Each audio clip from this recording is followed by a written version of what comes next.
नदी के पास एक बड़ा विशाल पेड़ था। वो पेड़ सूख रहा था क्योंकि उस पेड़ की जड़ें अब कमज़ोर हो गई थीं। वो नदी से पानी नहीं पी सकता था। छोटी चिड़िया जब उड़ती हुई उस तरफ आती है तो वो पेड़ चिड़िया से कहता है, चिड़िया चिड़िया, मैं मर जाऊंगा, मुझे बचा लो, मुझे पानी की ज़रूरत है। बारिश हुए समय बीत गया है, मुझे बहुत प्यास लगी हुई है।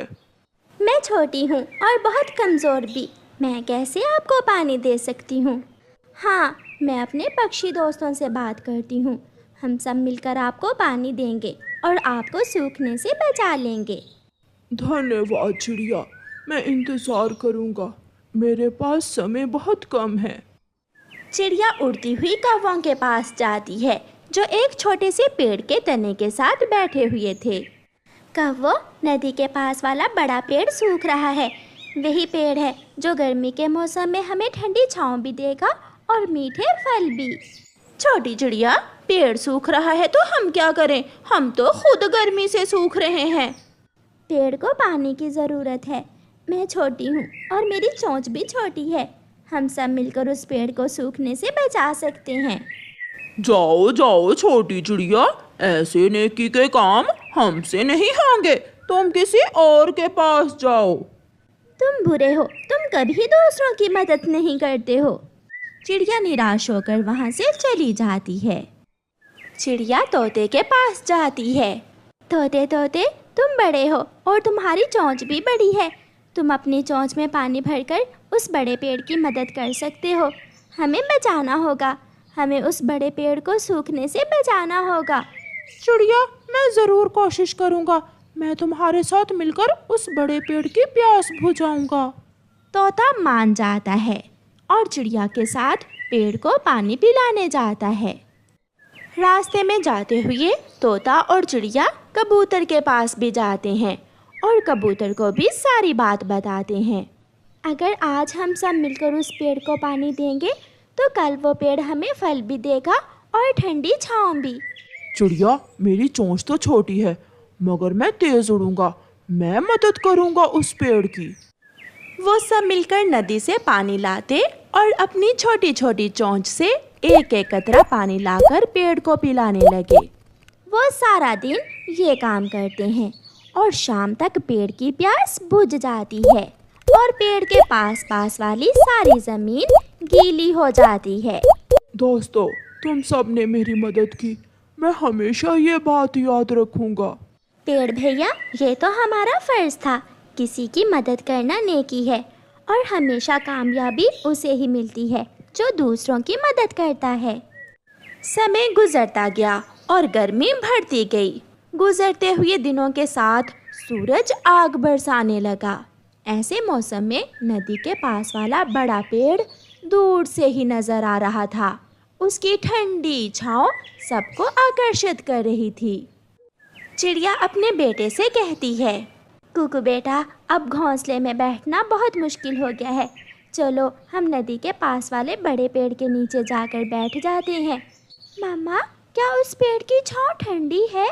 हाँ बेटा, जब से हम सब ने मिलकर उस पेड़ को पानी दिया है, उस पेड़ की सारी शाखाएं फूट गई हैं और ठंडी छांव ज़रूर हमें गर्मी से बचा लेगी।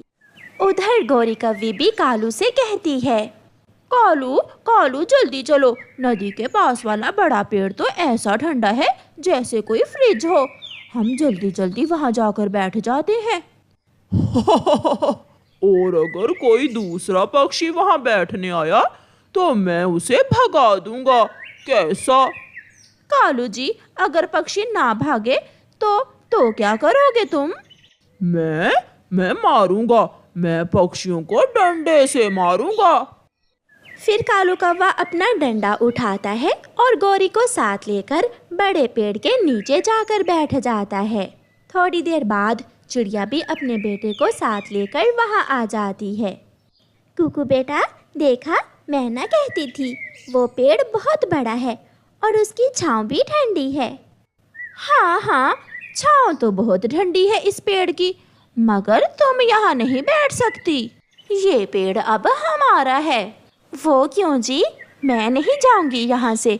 वो दिन याद करो जब ये पेड़ सूख रहा था और तुम दोनों ने इसे पानी भी नहीं दिया था। नहीं दिया था? हाँ, नहीं दिया था। कर लो तुमने जो करना है। ऐसे कहते हुए कालू कौवा अपना डंडा उठा लेता है। नाना कालू भैया, मुझे ना मारना, मैं यहाँ से चली जाती हूँ। चिड़िया वहाँ से चली जाती है। जब कबूतर वहाँ आता है तो कालू कौवा अपने डंडे से डराकर कबूतर को भी वहाँ से भगा देता है। मगर तोता कौवों से नहीं डरता। मैं तो इसी पेड़ की छांव में बैठूंगा, नहीं जाऊंगा, नहीं जाऊंगा। कालू जी, निकाल अपना डंडा, मैं इस तोते की मोटी चोंच पकड़ती हूँ और तुम मारो इसे। दोनों कौवे तोते को पकड़कर मारने लगते हैं। बचाओ, बचाओ, मुझे बचाओ। शोर सुनकर चिड़िया और कबूतर भी वहाँ आ जाते हैं। तोते भैया, हम अब इन गंदे और बुरे कौवों के साथ नहीं रहेंगे, हम दूसरे जंगल चले जाएंगे। वहाँ ठंडी छांव भी है और ठंडे पानी का झरना भी। जाओ जाओ, अगर नहीं जाओगे तो सब यहाँ धूप और गर्मी में मरो। फिर उसी शाम सब पक्षी, चिड़िया, उसका बेटा, तोता और कबूतर दूसरे जंगल पर आवाज कर जाते हैं। वो उड़ते हुए दूर निकल जाते हैं और दूसरे जंगल पहुंच जाते हैं। वहाँ एक झरना था जिसका पानी बहुत ठंडा था। सब पक्षी झरने के ठंडे ठंडे पानी में नहाते हैं और वहाँ के बड़े बड़े आमों के पेड़ों के नीचे बैठकर खुद को गर्मी से बचाते हैं। तोते और कबूतर, ये जंगल तो पुराने जंगल से भी अच्छा है। यहाँ खाने को मीठे आम भी है और नहाने को ठंडा झरना और बैठने को ठंडी छाँव। सबसे बड़ी बात कि यहाँ अब कौवे नहीं है। वो सब बहुत खुश थे। कौवे जो बहुत आलसी थे, वो उस बड़े पेड़ को पानी भी ना देते थे। कौवो, मुझे पानी दो, कौवो, मुझे पानी दो, मैं सूख रहा हूँ। चल चल, अपना काम कर, पानी दे तुझे, हम कौन सा तेरे नौकर हैं। पेड़ पानी मांगता और कौवे पेड़ को बुरा भला बोलकर चुप करवा देते। आखिर प्यास के मारे वो पेड़ सूख जाता है और गर्मी के मौसम में वो कौवे ठंडी छांव ढूंढने के लिए इधर उधर उड़ते हैं। वो गर्मी से मर रहे थे। कालू, हमारे दोस्त पक्षी ना जाने कहाँ चले गए हैं और हम यहाँ गर्मी से मर जाएंगे। गौरी, अगर उस दिन हमने अपने दोस्तों से बुरा व्यवहार ना किया होता तो आज हम सब साथ होते, मगर अब तो गर्मी में ही मरना होगा। जहाँ सब पक्षी झरने के ठंडे पानी के पास आमों के पेड़ों के नीचे बैठे हुए थे और वहाँ कौवों का गर्मी के मारे बुरा हाल था। प्यारे दोस्तों, इस कहानी को लाइक, अपने दोस्तों के साथ शेयर और चैनल को सब्सक्राइब करना बिल्कुल मत भूलना। आपका धन्यवाद। बच्चों, मुझे माफ़ करना, आज फिर आपको भूखे ही सोना पड़ेगा। मम्मा, क्या अब इंसान अपने घरों की छतों पर हम पक्षियों के लिए दाना नहीं रखते हैं? नहीं बेटी, अब इंसान बहुत लालची हो गए हैं। अब तो कोई भी इंसान ना हमें दाना देता है ना पानी। पहले के इंसान हम पक्षियों से बहुत प्यार करते थे, वो हमें दाना पानी दिया करते थे। तो मम्मा, आप शिकायत करें, आप इंसानों के राजा जी के पास बस्ती वालों की शिकायत करें। आप राजा जी को बताएं कि अब इंसान हमें भूल गए हैं। हाँ बेटी गुड़िया, मैं ऐसा करूँगी, मैं राजा जी से मिलने की पूरी कोशिश करूँगी। फिर दूसरे दिन चिड़िया अपने पड़ोसी दोस्त कौवे के पास जाती है। कौवे कौवे, मेरे साथ चलो, हम इंसानों के राजा के पास जाकर बस्ती वाले इंसानों की शिकायत करेंगे। चिड़िया, हम पक्षियों की बात राजा जी कहाँ सुनेंगे, और ये भी हो सकता है कि हमें कोई राजा जी से मिलने ही ना दे। चिड़िया, मैं जानता हूँ, मैं एक राजा जी के महल में कई साल पिंजरे में कैद रहा हूँ।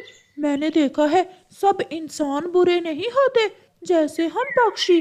आप बात करें, आप राजा जी को बताएं, शिकायत लगाएं इंसानों की। मैं जाऊंगी, मैं राजा जी से मिलने जरूर जाऊंगी।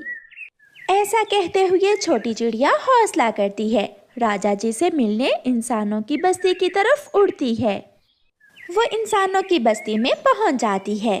राजा जी का महल बहुत बड़ा था। महल के पास एक पेड़ था चिड़िया उस पेड़ पर बैठ जाती है। महल का दरवाजा तो खुला है, मगर वो सैनिक क्या मुझे अंदर जाने देगा? कहीं कहीं वो सिपाही मुझे गोली ना मार दे। नहीं नहीं, मैं डरने वाली नहीं हूँ। मैं अपना अधिकार लेने के लिए राजा जी से जरूर मिलूंगी। मैं जाऊंगी। डरती हुई चिड़िया फिर से उड़ती है और महल की तरफ बढ़ती है। रुको रुको चिड़िया, तुम अंदर नहीं जा सकती। सिपाही, मुझे राजा जी से मिलना है।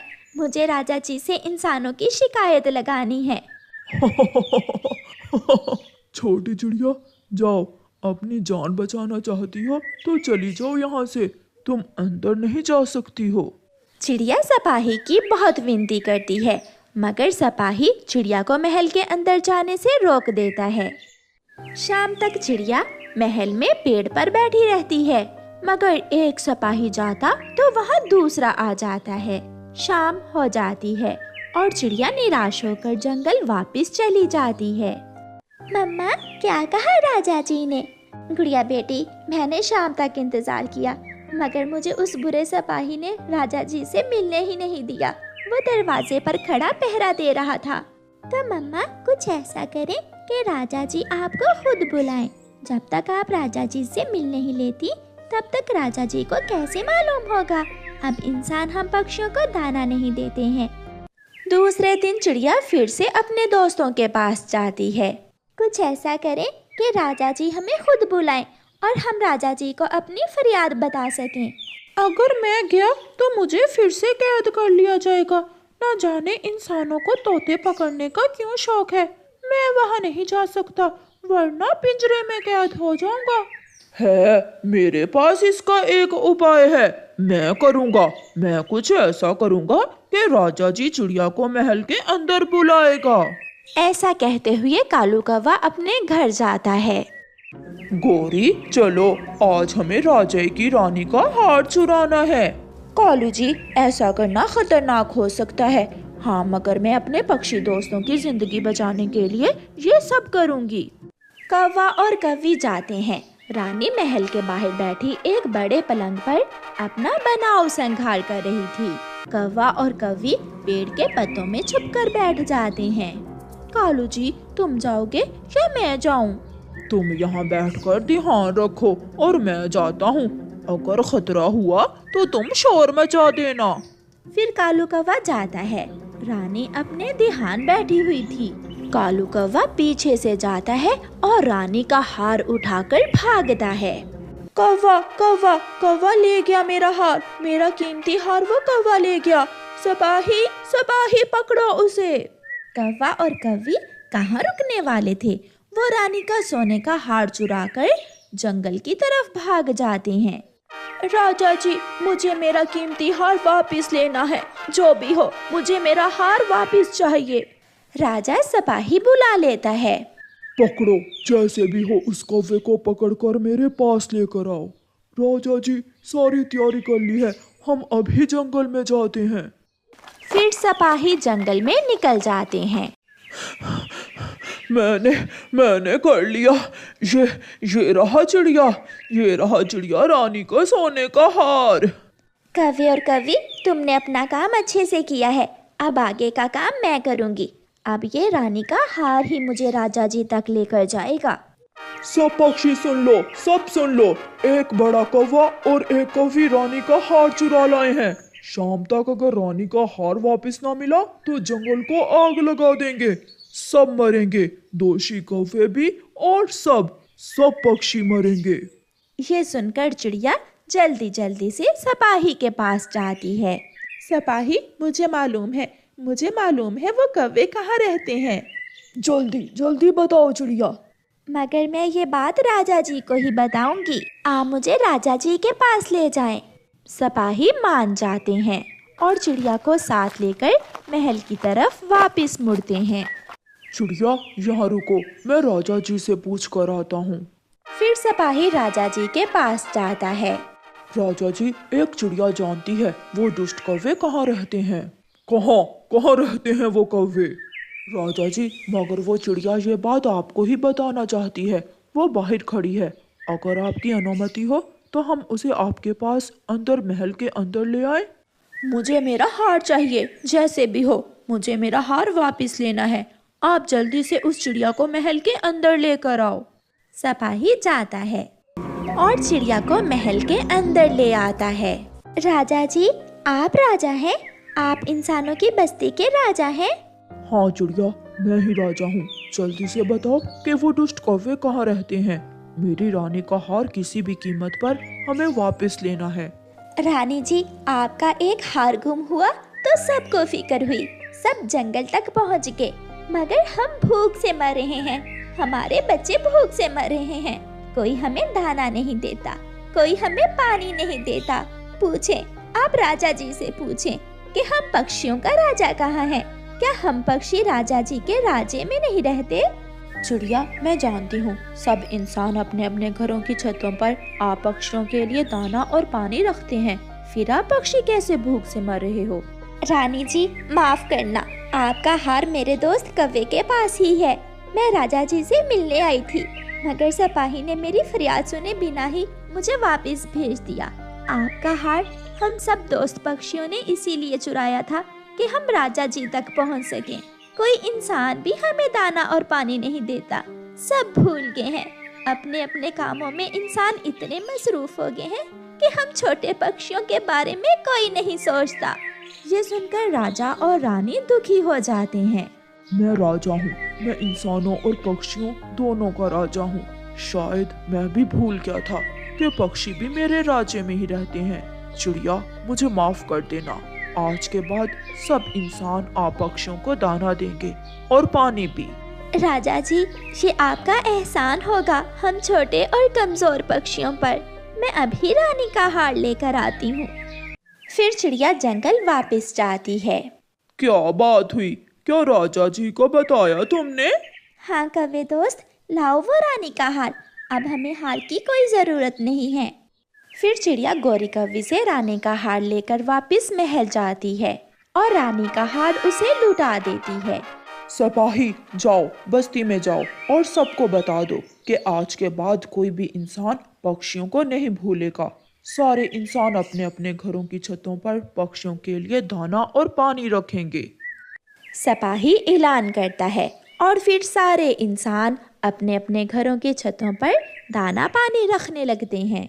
पक्षी खुश हो जाते हैं और सारे पक्षी सुबह सवेरे इंसानों की बस्ती में आने लगते हैं, क्योंकि अब उन्हें इंसानों की बस्ती से दाना पानी मिलने लगता है।